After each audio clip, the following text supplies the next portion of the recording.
உங்களுக்கு சப்ஸ்டியூட் வேறு யாருமே இல்லைங்க, நீங்கள் தான்.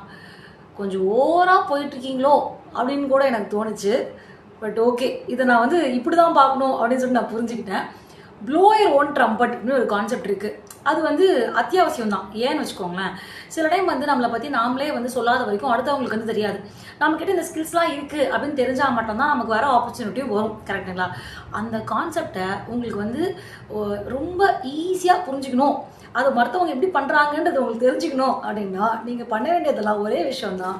இந்த புக்கில் ஆம் ஐ தலித் அப்படின்ற ஒரு புக்கில் இருந்து சாப்டர் 7 நீங்கள் படிச்சிங்கன்னா போதும், உங்களுக்கு இந்த ஸ்கில் செட்டை நீங்கள் ஈஸியாக அக்வயர் பண்ணுறீங்க. சாப்டர் 8 ஆரம்பித்து ஒரு 1.5 பக்கம் படித்தேன். அதுக்கு மேலே எனக்கு முடியல. இதை பற்றி இப்போ பேசியே ஆகணும்னு சொல்லிட்டு பாதியில் எழுந்து வந்திருக்கேன்னா பார்த்துக்கோங்களேன். தன்னை வந்து ஒரு ஈவிஆரோடலாம் கம்பேர் பண்ணுவாங்க. அப்பா வேறு லெவலுங்க, நீங்கள் யாருங்க நீங்கள் அப்படின்ற மாதிரி எனக்கு தோணுச்சு. 3 பேரும் சேர்ந்து ஒரு அப்பார்ட்மெண்ட்டுக்கு போகிறாங்க. அந்த அப்பார்ட்மெண்ட்டில் போயிட்டு ஒரு 1 மந்த் தான் இருக்காங்க. அங்கே இருக்கவங்களோட பார்வை சரியில்லை, இவங்க ட்ரீட் பண்ணுற விதம் சரியில்லைன்னு சொல்லிட்டு வீடை காலி பண்ணிட்டு வரலாம் அப்படின்னு யோசிப்பார். 1 மந்த் தான் இருக்கும்.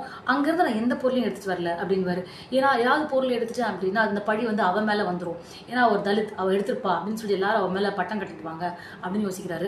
ஃபர்ஸ்ட் ஆஃப் ஆல் நீங்கள் எதுக்குங்க எடுத்துட்டு யோசிக்கிறீங்க, அதை ஏங்க கண்டென்ட்டாக கொடுக்குறீங்க அப்படின்ற மாதிரி எனக்கு தோணுச்சு. அடுத்த விஷயம் ஒன்று சொல்லுவார். என்ன அப்படின்னா, ஆனால் ஒரு விஷயத்தை மட்டும் நான் இங்கேருந்து எடுத்துகிட்டு போகிறேன் அப்படின்னு. என்ன விஷயம் அப்படின்னு பார்த்தா, அது வந்து அவள் மனசை நான் எடுத்துகிட்டு போகிறேன் அப்படின்னு. முடியலைங்க என்னால். அடுத்து என்ன சொல்கிறாரு, இது கிரைமா அப்படின்னு நம்ம கேட்குறாரு. இல்லைங்க, கட்டாயமாக இது கிரைம் இல்லை, நீங்கள் என்ன சொன்னாலும் ஓகே தான் அப்படின்ற மாதிரி ஒரு ஃபீலிங் நான் வந்துட்டேன். சூப்பருங்க, சீரியஸாகவே சூப்பர். தொடர்ந்து படிச்சுட்டு நான் என்னோட அப்டேட்டை கொடுக்குறேன். தேங்க்யூ.